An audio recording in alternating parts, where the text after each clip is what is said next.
और किसी ने अफसाना लिखा है, कोई दलील न पूछना हमसे, कि एक आशिक था, उसको अपनी किसी माशूका से बहुत प्यार था। एक तरफा ये करता था, वो नहीं करती थी। एक दिन उसने कह दिया कि तुम मुझे बहुत चाहते हो। कहा कि बस दिल चीर के नहीं दिखा सकता। आजकल के डायलॉग उस जमाने में भी चलते थे। अरे तुम बताओ तो सही, तुम्हें क्या चाहिए, बोलो तो सही। उसने कहा अगर तू मुझसे सच्चा प्यार करता है तो एक काम कर, अपनी माँ का कलेजा काट कर ला और मेरे सामने पेश कर, तब मैं मानूंगी कि तू मुझे प्यार करता है। माँ अपने बच्चे से बहुत प्यार करती थी। ये देर से जाता था तो माँ डांटती थी, बेटा तेरे इंतजार में मैं घर में बैठी रहती हूँ, जब तक तू आ नहीं जाता मुझे नींद नहीं आती, तू रोजाना रात में देर से क्यों आता। अब ये सोचने लगा कि माँ तो हमसे बहुत प्यार करती है, मैं माँ का कलेजा कैसे लाऊं। फिर सोचने लगता है अरे माँ तो आज नहीं तो कल मरेगी, वो तो मरने वाली है, ये बुढ़ी हो चुकी है, 62 है, कल मरे परसों मरे, 1 साल बाद, महीने बाद, 2 महीने बाद, वो तो जाना ही है। अगर ये माशूका निकल गई मेरे हाथ से तब तो गड़बड़ होगा। तो चलो क्यों ना मैं अपनी माँ को मार दूं और कलेजा निकाल के दे दूं, उसको तो मरना तो है ही, उसको अब उसकी जिंदगी है ही कितने दिन की। ये कमबख्त गया, दरवाजा खटखटाया रात में। माँ ने कहा बेटा आज फिर तू देर से आया। उसने बुढ़िया को धक्का दिया, किचन से छुरी निकाली और माँ को काट दिया, उसका पेट फाड़ा, कलेजा निकाला, प्लेट में कलेजा रखता है और रात ही में लेकर भागता है कि जल्दी चले अपनी माशूका को दे दें, जितनी जल्दी मैं उसको दे दूंगा उतनी जल्दी मेरी हो जाएगी। वो भागता हुआ गया, रास्ते में ठोकर लगती है, मुंह के बल गिरता है, कलेजा जमीन पर गिरा और प्लेट लुढ़कती हुई नाली में चली गई। वो जल्दी से उठा, घुटने में चोट लगी, पहले प्लेट निकालता है और प्लेट को धोता है और फिर अपने माँ के पड़े हुए जमीन पर कलेजे के पास जाता है और उस कलेजे को जमीन से उठाकर प्लेट में रखता है। कलेजे से आवाज आती है, बेटे गिरते हुए चोट तो नहीं लगी, बेटे गिरते हुए चोट तो नहीं लगी। अफसाना है, कहावत है, लेकिन हकीकत यह है कि मां का कलेजा ऐसा ही होता है। तुम लाख मां को सताओ, लेकिन जब मां ये देखती है कि मेरे बेटे को तकलीफ पहुंची है, तड़प जाती है, तरस जाती है। हजरत अलकमा इंतकाल का वक्त है, कलमा अदा नहीं हो रहा है। बीवी ने खबर पहुंचाई, अल्लाह के रसूल मेरे शौहर अलकमा की जबान से कलमा अदा नहीं हो रहा है। अल्लाह के नबी आए, कलमा पढ़वाया, अलकमा की जबान से कलमा नहीं निकल रहा है। अल्लाह के नबी ने कहा शायद अलकमा की माँ अलकमा से नाराज है, बुलाओ। बुलाया गया, माँ आई, कहा अल्लाह के नबी ने है अलकमा की माँ, तेरे बेटे की जबान से कलमा अदा नहीं हो रहा है। क्या बात है? कहा वो जाना, इसका काम नहीं। लगता है कि तुम अपने बेटे से नाराज हो। कहती कि हाँ मैं अपने बेटे से नाराज हूं। कहा इसीलिए तेरे बेटे की जबान से कलमा अदा नहीं हो रहा है। अगर ये साल में मर गया और कलमा अदा नहीं हुआ तो बहुत बुरा अंजाम होगा तेरे बेटे का, माफ कर दे। कहती है कि अल्लाह के नबी मैं अपने बेटे को माफ नहीं कर सकती, इसने मेरा बहुत दिल दुखाया है। आपने कहा अगर तू माफ नहीं कर सकती तो मैं भी इसको मुसलमानों के कब्रिस्तान में मरने के बाद दफन नहीं कर सकता। सहाबा जाओ जंगल से लकड़ियां इकट्ठी करके लाओ, इसके दरवाजे के बाहर लकड़ियां जमा कर दो, जब ये मर जाए तो इसकी लाश को उठाकर आग में जला दो। माँ का सताने वाला और माँ का नाफरमान मोहम्मद के कब्रिस्तान में जमा दफन नहीं होगा। जब माँ ने ये सुना कि मेरा बेटा मरने के बाद भी 2 गज जमीन नहीं पाएगा, इसको जला दिया जाएगा, इसको 2 गज जमीन भी नहीं मिलेगी, तो चीख पड़ी अल्लाह के रसूल मैं माँ हूं, ये बर्दाश्त नहीं कर सकती। कहा तो फिर बता अपने बेटे से नाराज क्यों है? तो कहते अल्लाह के रसूल नाराजगी की बहुत बड़ी वजह नहीं है, बस इतनी वजह है मैं अपने बेटे की तारीफ भी करती हूँ। कान कसीरुस सलाह व कसीरुस सयाम, मेरा बेटा बहुत बड़ा नमाजी है, मेरा बेटा बहुत बड़ा रोजगार है, ये नफली नमाजें भी पढ़ता है और नफली रोजे भी रखता है, नमाज में और रोजे में कोई कमी नहीं है। लेकिन ऐ अल्लाह के नबी, कमी सिर्फ ये है कि ये मुझे अपनी बीवी से कम समझता है, अपनी बीवी को मुझ पर ज्यादा तरजीह देता है। तरजीह का मतलब समझते हो? अपनी बीवी को ज्यादा अहमियत देता है, मुझे कम देता है, यानी देता है लेकिन कम। तरजीह का मतलब समझते हो? ये 2 कपड़े लाता है ईद पर, एक मेरे लिए एक मेरी बीवी के लिए, अपनी बीवी के लिए, लेकिन पहले अपनी बीवी को देता है, बाद में मुझे देता है। ये बाहर से आता है खाने के लिए, पहले अपनी बीवी को पूछता है, बाद में मुझे पूछता है। यानी जो भी काम करता है पहले बीवी का ख्याल करता है, बाद में मेरा। यानी ख्याल तो करता है लेकिन बीवी के बाद मुझे ये इंसल्ट लगती है अपनी, ये जलील करता है मुझे अपनी बीवी के सामने। अल्लाह के रसूल अपनी बीवी को ज्यादा तरजीह देता है। यहाँ पर भी कितने ऐसे बैठे होंगे जो गुलाम होंगे अपनी बीवियों के, यही पर बैठे होंगे जो अपनी माँ को कम अहमियत देते होंगे और अपनी औरतों को ज्यादा अहमियत देते होंगे, अपनी बीवियों को ज्यादा। हो सकता है कि मेरी ये तकरीर आज हमारी औरतों को, माँ बहनों को बुरी लग रही हो कि लो ये तो और भड़का देगा, अब तो मेरा आदमी तकरीर के बाद आएगा, अब तो अपनी अम्मा को ज्यादा समझेगा, हमें अहमियत कम, हमारी अहमियत कम कर देगा। करते बीवी को बीवी का मकाम दो, लेकिन माँ का मकाम नहीं छीना जा सकता है। आप ईद के दिन 2 कपड़े लाते हो, पहले अपने माँ से पूछो, माँ तुम कौन सा पहनोगी? और बीवी को भी सोचना चाहिए, माँ बेचारी अब कितने दिन रहेगी, चलो माँ की आखिरी दिनों में तो तमन्ना पूरी कर दी जाए। बीवी को बुरा नहीं मानना चाहिए, उसकी माँ है, अपनी माँ को तरजीह नहीं देगा तो माँ होने की ऐसे उसने कहा अल्लाह के रसूल, लेकिन ये बर्दाश्त नहीं कर सकती कि मेरा बेटा आग में जल जाए, मैं इसको दिल से माफ कर रही हूँ, दिल से। जैसे ही उसने दिल से माफ किया, आपने कहा लकमा कलमा पढ़ो। लकमा ने कहा अशहदु अल्ला इलाहा इल्लल्लाह व अशहदु अन्ना मुहम्मदन अब्दुहु व रसूलुहु। कलमा ज़बान से निकल गया और उसी वक्त उनकी रूह भी निकल गई, इंतकाल हो गया। कलमा पढ़े बगैर जाते तो क्या होता, और कलमा अदा हो गया। मन कान आखिरो कलामिही ला इलाहा इल्लल्लाह दखलल जन्नह, जिसकी ज़बान से आखिरी जुमला ला इलाहा इल्लल्लाह निकला और फिर वो मर गया तो वो जन्नती है। ये अल्लाह के रसूल की हदीस बुखारी की रिवायत है। ये है माँ का मकाम, ये है माँ का दर्जा। एक सहाबी अपनी बूढ़ी माँ को अपने पीठ पर लाद कर तवाफ करा रहे हैं खाने काबा का, आंखों से अंधी है, पैरों से लंगड़ी है, बूढ़ी है, तवाफ करा रहे हैं। और 7 चक्कर लगाने के बाद हजरत उमर फारूक पर नजर पड़ी तो हजरत उमर फारूक कहते हैं माशाअल्लाह, अपनी माँ की इतनी खिदमत करते हो, अल्लाह तुम्हें जज़ाए खैर दे।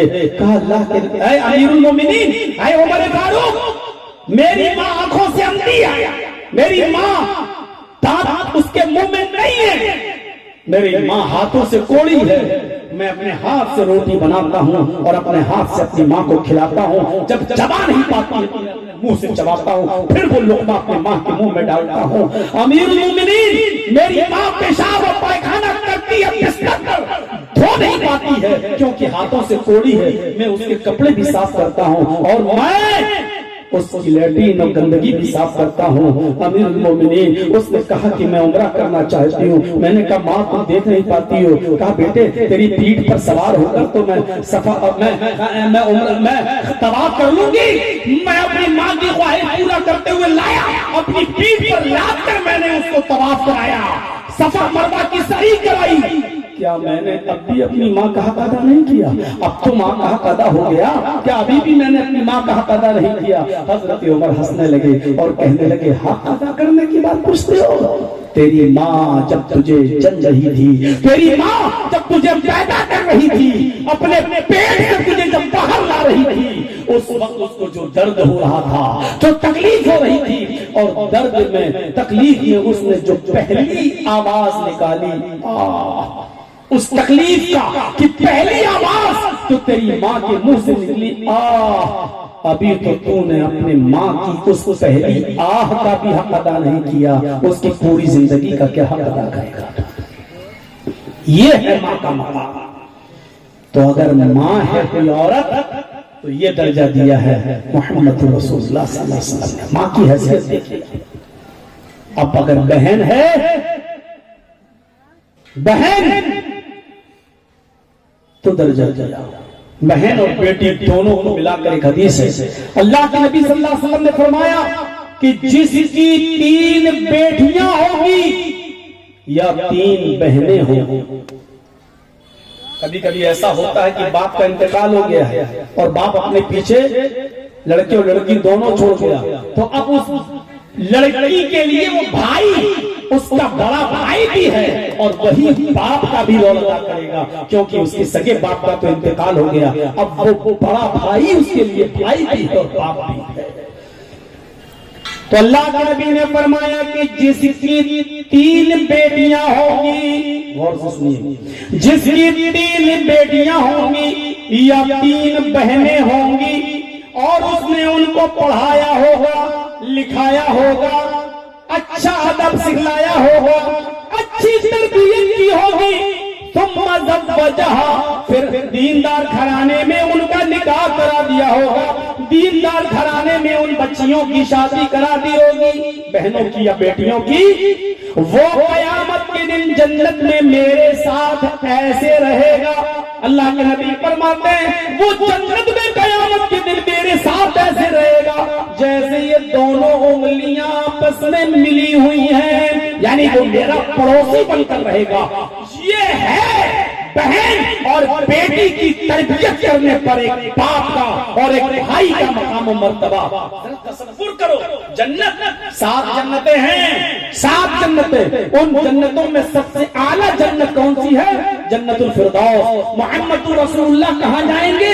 जन्नतुल फिरदौस। और जन्नतुल फिरदौस में सबसे आला मकाम किसको मिलेगा? मोहम्मदुर रसूलुल्लाह सल्लल्लाहु अलैहि वसल्लम को।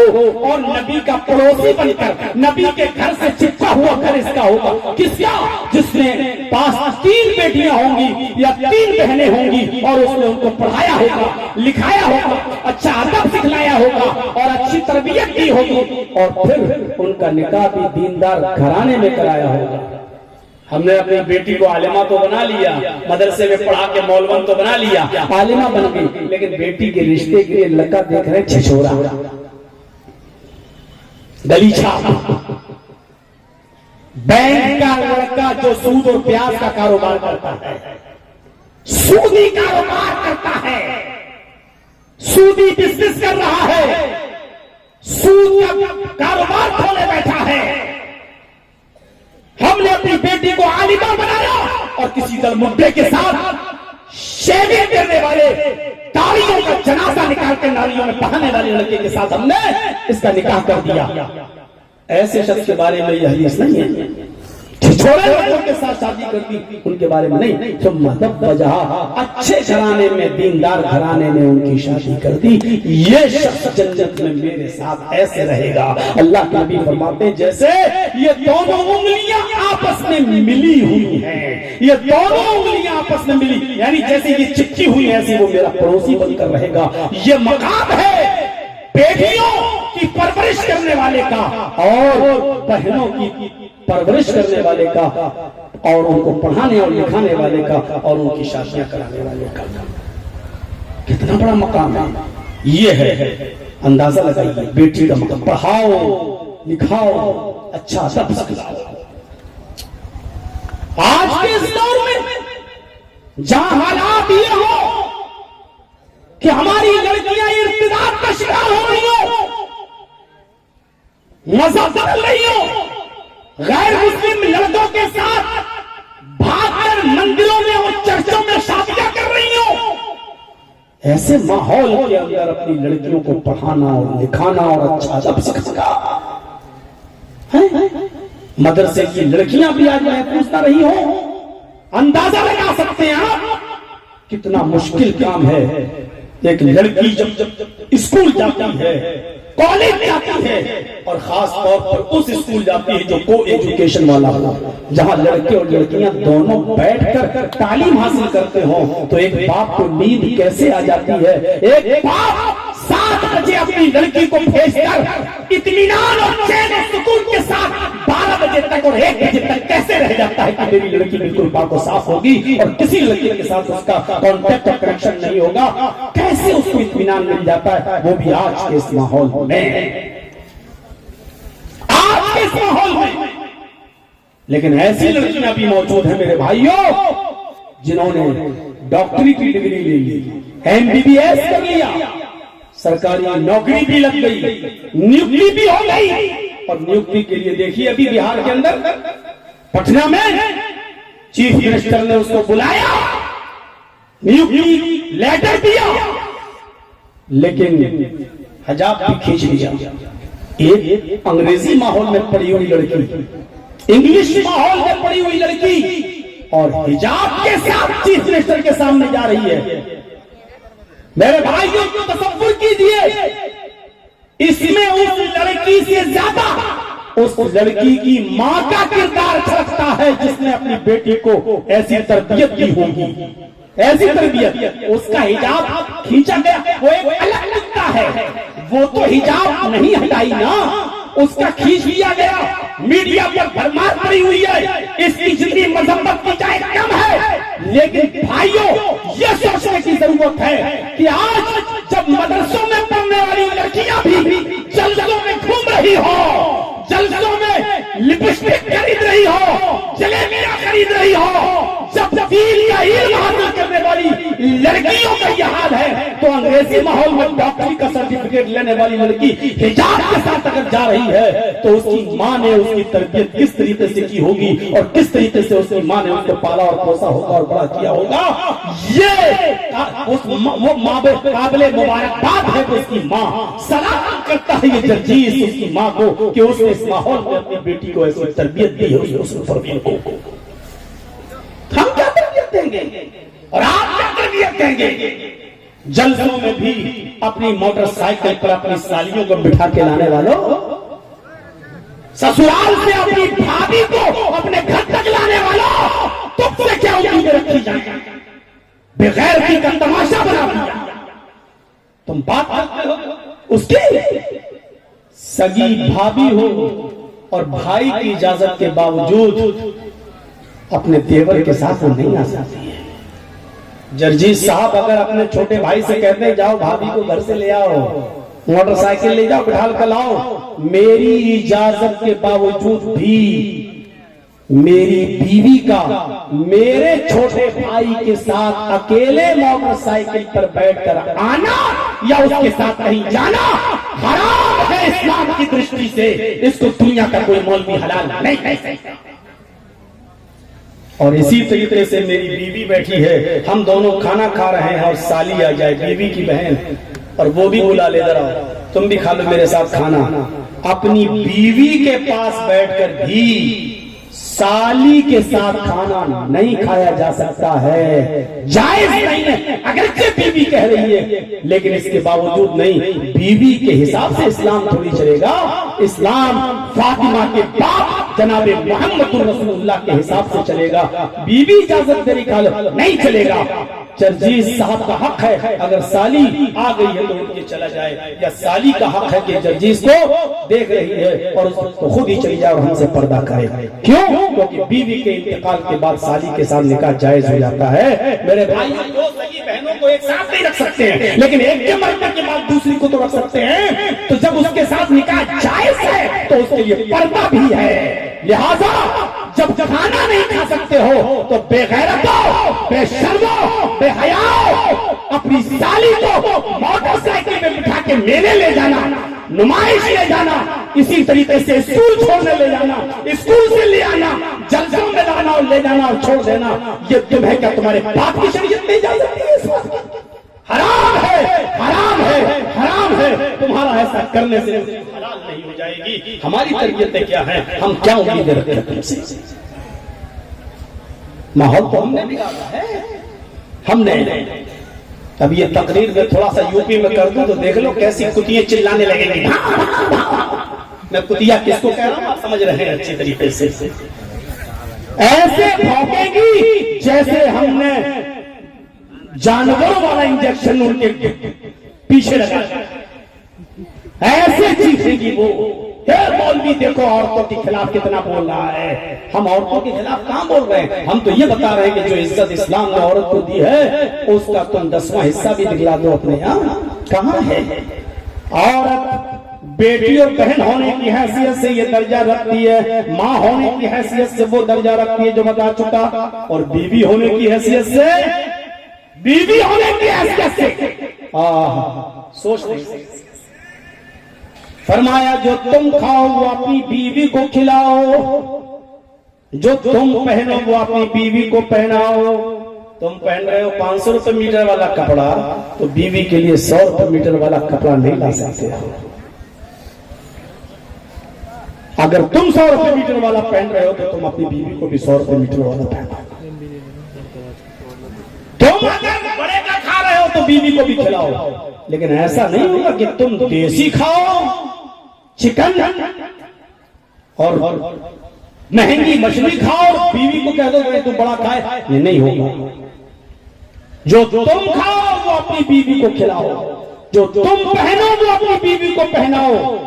और सुनो क्या कहा, क्या कहा, खबरदार कभी मारने की जरूरत पड़ जाए तो उसके चेहरे पर कभी थप्पड़ मत मारना।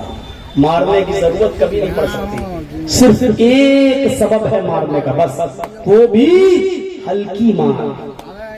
और वो क्या है, अल्लाह युतीना फुरूशकुम अहदन तकरहूनहु।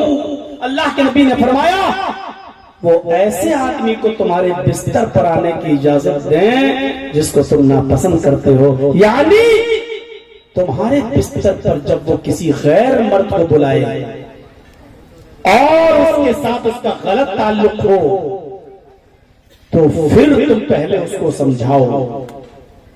पहली चीज, नहीं समझ में आता है तो उसके घर के 4 आदमी बुलाओ, अपने घर के 4 आदमी बुलाओ, उनमें ये बात रखो और समझाओ, ये सब लोग मिलकर समझा। इसके बाद भी ना माने, फिर तीसरी चीज है कि उसका बिस्तर अलग कर दो, यानी उसके साथ सोना छोड़ दो। आप अपना कमरा वो अपने कमरे में, लेकिन अभी भी घर से मत निकालो। लेकिन इसके बावजूद भी वो न माने, तब चौथी चीज बताई है, तब तुम उसको हल्की मार मार सकते हो। फज़रिबूहुन्ना ज़रबन गैरा मुबर्रह, तब तुम उसको इतना मार सकते हो जो निशान नजर ना आए, यानी हल्की फुल्की मार मार सकते हो। और आपकी हल्की फुल्की मारने से भी वो न सुधरे, रास्ते पे ना आए, तब तुम उसको एक तलाक दे दो। जब वो पाक हो जाए, हालत तोहर में हो, महीने से पीरियड से पाक हो, तब आप उसको कहो कि मैंने तुझे तलाक दी। अभी भी वो आपके घर में रहेगी, अभी भी आप उसको खिलाएंगे पिलाएंगे और उसको 1 महीने के लिए छोड़ दीजिए। अब वो डर जाए कि मेरा शौहर मुझे 1 तलाक दे चुका है। अगर नहीं माना और हमने अपने शौहर की बात तस्लीम नहीं की तो ये दूसरे महीने में मुझे दूसरी तलाक दे देगा।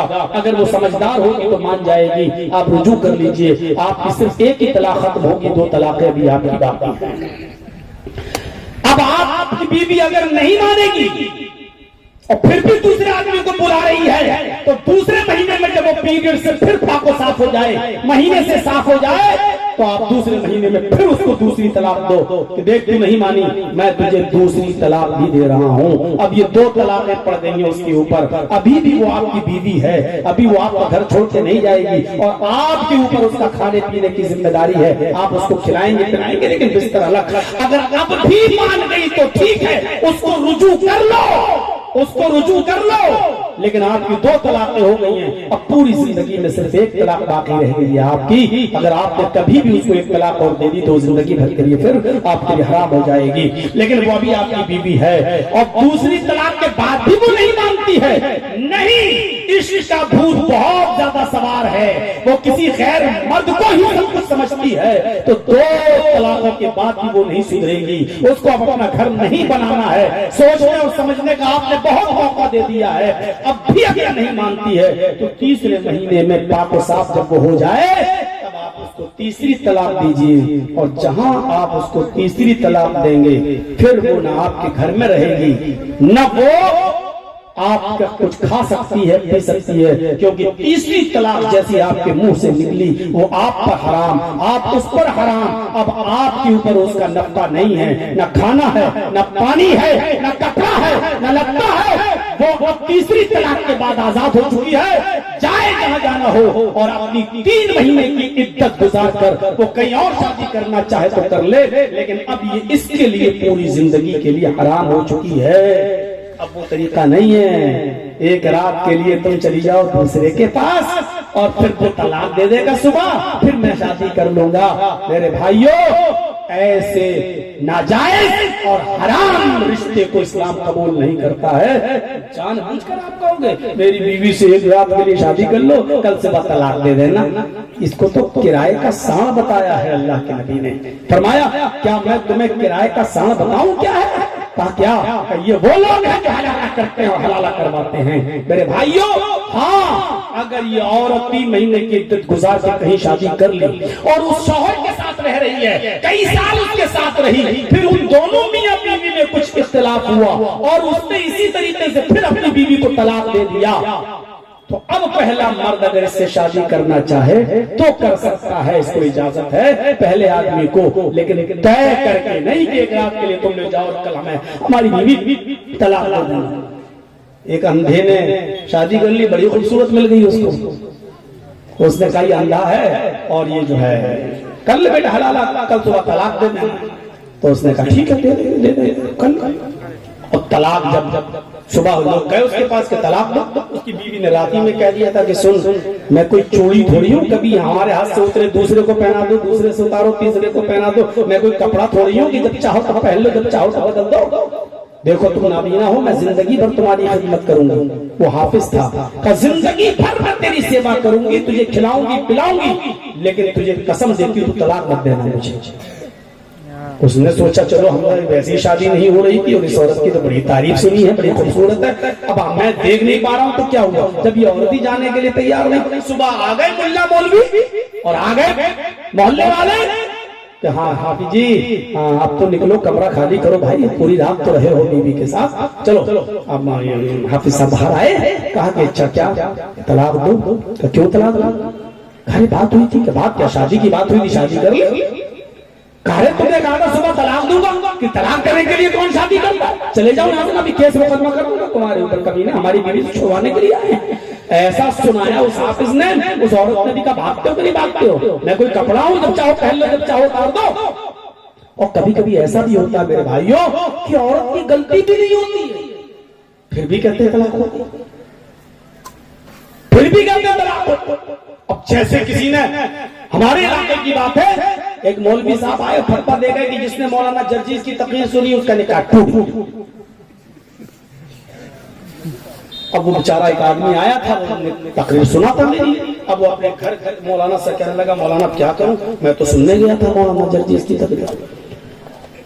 मौलाना बोले तेरा निकाह टूट गया। तो कहता टूट तो गया है, जुड़ेगा कैसे? कहा अपनी बीवी का हलाला क्या? का हलाला कैसे होगा? कहा कि अपनी बीवी की शादी एक रात के लिए किसी दूसरे मर्द के साथ कर और दूसरे दिन फिर वो तलाक देगा, फिर तेरी बीवी तक गुजारेगी, फिर तू शादी कर सकता है। तो कहने लगा कि मेरी बीवी तो यार वहाबी घर की है, वो तो मानेगी नहीं।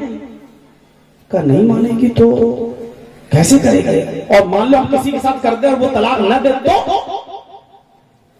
मौलाना साहब बोले कि हाँ ये तो हो सकता है कि तलाक न दे तो नियत खराब कर सकता है, फिर कैसा करो तो मेरे साथ कर, मुझ पे भरोसा रखो। ये खुला हुआ साड़ था, आवारा। मौलवियों को फरिश्ता मत समझना, तो जवान जवान बेटियों को पढ़ने के लिए भेज देते हो ना मौलवियों के पास, सबसे खतरनाक जहर है। हर जलसों में मौलवियों को मुर्गा मछली अंडा खिलाओगे तो गर्मी तो रहेगी। इसलिए याद रखना, कभी किसी मौलवी को फरिश्ता मत समझना, चाहे वो मौलवी जर्जीस ही क्यों हो। याद रखिएगा, मैं तुम्हारे कान खड़े कर रहा हूँ। हमारी माँ बहन बेटियां बहुत जल्दी होशियार, मौलवी है बस सीधा होगा, नहीं, अल्लाह के नबी के जमाने में सहाबा से ज्यादा सीधा कौन था, लेकिन सहाबा तक से ये जुर्म हो गया।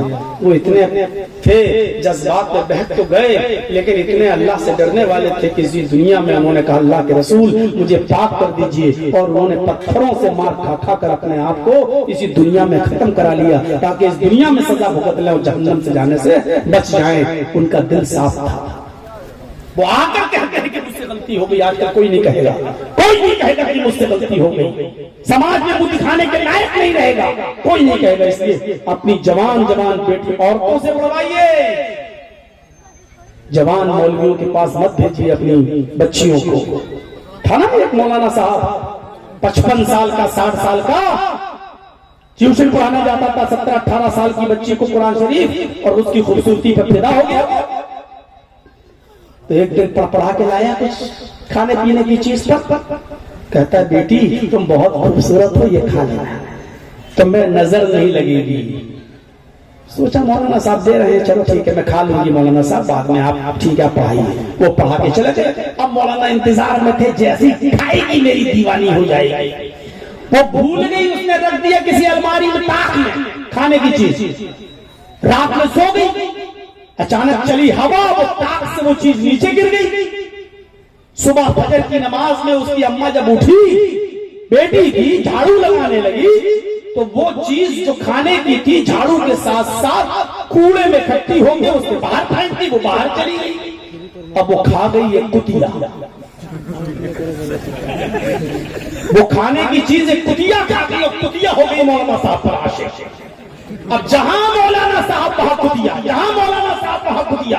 मौलाना साहब मस्जिद में नमाज पढ़ाने जा रहे, कुतिया मस्जिद के दरवाजे पे। मौलाना साहब कह रहे लगता है सब वक्त इसी ने खा लिया वो चीज, ये हमारा पीछा क्यों नहीं छोड़ रहे, घर जा रहे हैं तो मेरे पीछे, आगे जा रहे हो तो मेरे पीछे। तो दूसरों के लिए कुएं खोदते हैं, उसमें खुद गिर जाते हैं कभी कभी। दुनिया में ऐसी कोई चीज नहीं जो किसी को दीवाना बना सके, कोई चीज नहीं। मौलाना जर्जीस ऐसा तावीज दे दो, फला लड़की से मेरा चक्कर चल रहा है, वो मेरी दीवानी हो जाए। अगर दुनिया में ऐसे तावीज होने लगे तो जितने मौलवी दुनिया में हैं सबके पास चांद के टुकड़े हों, किसी के पास कोई काली कलूटी नजर ना आए। दुनिया में कोई भी काली कलूटी कोई करेगा, फिर सब चांद के टुकड़े रखेंगे, उनके पास ऐसी दुआ है दे देंगे, वो खींची हुई चली आएगी अपने माँ बाप को छोड़ छाड़ के। ये तुम्हें बेवकूफ बनाते हैं, लूटते हैं तुम्हारी इज्जतों को, खेलते हैं तुम्हारी इज्जतों के साथ। मेरे प्यारे साथियों, अब वो कहने लगा मौलाना साहब मेरी बीवी तो बड़ी वहाबी घर की है, मेरे साथ कर दो और इत्मीनान रखो कि मैं सुबह तलाक दे दूंगा। ठीक है मैं जा रहा हूँ, अपनी बीवी से बात करता हूँ। सीधा साधा आदमी था, आया अपनी बीवी से कहने लगा कि मेरी बीवी बहुत बुरा हुआ। कहा क्या हुआ? कहा कल मैं मौलाना जर्जीस की तकरीर सुना है, मेरा निकाह टूट गया। कहा तू क्यों गए थे तकरीर सुनने? कहा गया था, देखना था कि क्या बोलता है, गया, हमें क्या मालूम था मौलाना साहब बोल रहे हैं कि जिसने मौलाना जर्जीस की तकरीर सुनी उनका निकाह टूट गया। तो बीवी समझदार थी, कहने लगे अच्छा टूट गया तो अब क्या हुआ? तो कहा मेरे मौलाना साहब कह रहे हैं कि जुड़ तो जाएगा लेकिन हलाला कराना होगा। तो बीवी कहने लगी हलाला कैसे होता है? कहा कि तुम्हें एक रात के लिए दूसरे मर्द के साथ शादी करना पड़ेगा, सुबह को तलाक दे देगा। कहती है कैसा आदमी है तू मेरा, तू अपनी बीवी को एक रात के लिए दूसरे के पास भेजेगा? कहने लगी देखो भाई अब तो तुम तलाक पड़ गई, तुम तभी हलाली हो सकती हो। तो बीवी ने कहा अगर उसने तलाक सुबह होकर तलाक न दी दूसरे ने तो? कहा नहीं मैं उसका भी इंतजाम करके आया। कहा किसका? कहा वो मौलाना साहब कह रहे हैं कि मैं यकीन करो सबके सामने वादा कर रहा हूँ सुबह तलाक दे दूंगा, आज की रात में उसके साथ निकाह करना। कहा ठीक है पहले मौलाना साहब को मेरे पास बुला के दिखा, मैं उनसे निकाह करने के लिए तैयार हूँ, लेकिन मेरे एक सवाल का जवाब दे दें। आदमी खुश था कि चलो मेरी बीवी तैयार हो गई, मौलाना साहब को बुला के लाया, चलो मेरी बीवी तैयार है लेकिन एक दो सवाल करेगी। मौलाना साहब कहने चलो यार आज की रात तो मजा लूटने का मौका मिल जाएगा। मौलवी की तो बातें खिल गई। आया बीवी आके बैठ गई। कहा मौलाना साहब मेरे हस्बैंड का निकाह टूट गया। कहा जी। कहा क्यों? कहा इन्होंने एक वहाबी मौलवी की तकरीर सुन ली, इनका निकाह टूट गया। अच्छा तो जुड़ेगा कैसे? हमने बता दिया इनको कि एक रात के लिए तुम्हें शादी करनी पड़ेगी। अब बीवी आग भगोना कहती है एक बात बताइए मौलाना साहब, तकरीर तो मेरे शौहर ने सुनी, तो मेरे आदमी का ना निकाह टूटा है। मैं तो अपने घर में थी, मैं तो नहीं सुनी, तो मेरा निकाह क्यों टूट गया? मौलाना कहते पागल है क्या, तू ही तो उसके निकाह में है। तो ठीक है, दोनों एक दूसरे के निकाह में हैं, लेकिन सजा उसको मिलनी चाहिए जिसने गलती की। मैंने तो गलती नहीं की, तो मुझे सजा क्यों मिल रही है? मैं क्यों एक रात के लिए तेरे पास आऊं, शादी करूं? मेरा क्या कसूर है? कहा नहीं, निकाह तुम्हारा ही टूटा। कहा वाह, मारो घुलना फूटे सर। अभी इसके खोपड़ी पर पत्थर मारते हैं, देखे तुम्हें चोट लगती है कि इसको चोट लगती है? जो गलती करेगा उसी को सजा मिले। उसका शौहर कहता है अरे तुम मौलाना साहब से बहस कर रही हो। बोली चुप चुप, अपने शौहर से बोली चुप चुप। अब उठर गया, क्या बात है भाई, तकरीर किसने सुनी? कहा मैंने। जलसे में दौड़ गया था? कहा मैं। तो निकाह किसका टूटा? कहा मेरा। कहा जब तेरा टूटा तो तू ही हलाला कर, मैं क्यों जाऊं हलाला कराने? तो कहता मैं किसके साथ हलाला करूं? इसी मौलवी के साथ कर लेना, ये हलाला करता फिरता समझ है ना, इसी के साथ कर ले। गलती तेरी, हलाला करने के लिए तैयार, चल यहां से। आ गया मौलवी जूते उठा के भागा वहां से। कहता अरे बाप रे बाप, वहाबियों के घर में तो बकरियां भी वहाबी होती हैं। अरे तुमने सबसे बड़ी गलती की, तुम इस घर में शादी करे क्यों? उसने ऐसा जवाब दिया कि मौलवी चप्पल उठा के भागा और फिर रुका नहीं, पूरी बस्ती में नहीं दिखा। कहने लगा नहीं भाई कुछ नहीं, तुम रहो अपनी बीवी के साथ यार। आज अगर हर औरत ऐसी बन जाए तो आज कोई उनकी इज्जतों के साथ खिलवाड़ करने वाला ना हो। कितना मजाक होता है मीडिया पर, छिछोरापन। आज देख लीजिए कोई बात होती है, कितने कमेंट आते हैं, ये हलाले की औलाद है, ये हलाले की औलाद है, ये हलाले की औलाद। इस शर्मिंदगी का सबब क्या है? कौन है इसका जिम्मेदार? इस्लाम ने इस हलाले को हलाला करार नहीं दिया है, ये गलत है मेरे प्यारे साथियों, ऐसा नहीं होना चाहिए। बाकायदा मैंने एक जगह बोर्ड लिखा हुआ देखा, उस पर लिखा हलाला सेंटर, हलाला सेंटर। आगे बढ़े तो उस पर लिखा हुआ है कि 20 साल से 80 साल तक के मौलवी अवेलेबल हैं। अगर किसी की मां बहन बेटी को हलाले की जरूरत हो तो यहां आकर संपर्क करें। जैसे बकरे खोले जाते हैं बकरियों के लिए, पाले जाते हैं, ऐसे मौलवी भी पाले जाने लगे। 20 साल से लेकर 80 साल तक के बेगैरतों, ये दिन देखने से पहले तुम चुल्लू भर पानी में डूब के मर गए। तो ऐसी माएं होनी चाहिए जो अपने बच्चों को ऐसी तरबियत दें, ऐसी तरबियत दें जैसे ये हिजाब वाली बच्ची जो आज मेरे भाई उसके साथ गलत हुआ है, गलत हुआ है, मैं भी कहता हूं गलत हुआ है, लेकिन उसने अपनी मर्जी से ये गलत नहीं किया है।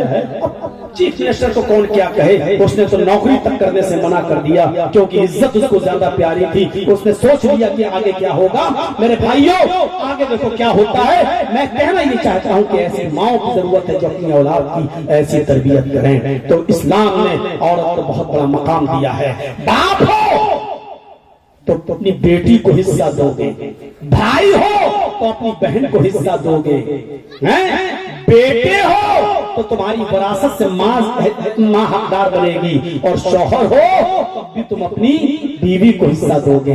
यानी एक लड़की चारों तरफ से हिस्सा पाती है, चारों तरफ से हिस्सा पाती है, हैं? अगर वो मेरी बेटी है तो बाप के हिस्से में से, बाप की विरासत में से हिस्सा पाएगी। फिर मेरे जो बेटे हैं वो उस भाई बहन है, वो अपने भाइयों की विरासत से भी हिस्सा पाएगी। कल मेरी बेटी जब मां बनेगी तो अपने बेटे की विरासत से भी हिस्सा पाएगी, और जब शादी होगी तो अपने शौहर की विरासत से भी हिस्सा पाएगी। इस्लाम ने इतना बड़ा मकाम दिया है एक लड़की को कि वो अपने बाप से भी हिस्सा पाएगी, अपने भाई से भी पाएगी, अपने शौहर से भी पाएगी और अपने बेटे से भी पाएगी। इतना बड़ा मकाम और मर्तबा किसी मजहब ने औरत को नहीं दिया है जो इस्लाम ने दिया है। ये है इस्लाम के अंदर औरत की इज्जत। मेरे भाइयों मुझे बोलते हुए 1.5 घंटा हो गया है, मैं आपके सब्र का इम्तिहान भी ले रहा हूँ। बहुत मुबारकबादी के काबिल हैं आप जो अब तक बैठे रहे हैं। अब मेरी आपसे गुजारिश ये है कि आपका ये मस्जिद है, मस्जिद अंसार यहाँ तामीर हो रही है और आपने जमीन साहब के हाथ में भी दिया होगा और जिन लोगों ने चंदा किया उनके हाथ में दिया होगा। मेरी आपसे गुजारिश है कि आप मुझसे बड़ी मोहब्बत करते हैं और 26 सालों से मुझे बराबर बुला रहे हैं। इन इलाकों में और बस्ती में कितने लोग बदल गए, एक बार आए दोबारा नहीं, लेकिन मुझे आप नहीं भूले। इतना प्यार इतनी मोहब्बत देते हैं तो मेरे कहने से मेरे हाथ में भी आप इस मस्जिद का ताबुन करते जाइए, इंशाअल्लाह ज़ाया नहीं जाएगा। आज देखता हूँ आपको मुझसे कितनी मोहब्बत है। अल्लाह के लिए इस मस्जिद का ताबुन मेरे हाथ पर करें, मुसाफा करते जाएं, इंशाअल्लाह आपका ये अज्र ज़ाया नहीं जाएगा। अल्लाह से दुआ है कि बारे इलाह इस्लाम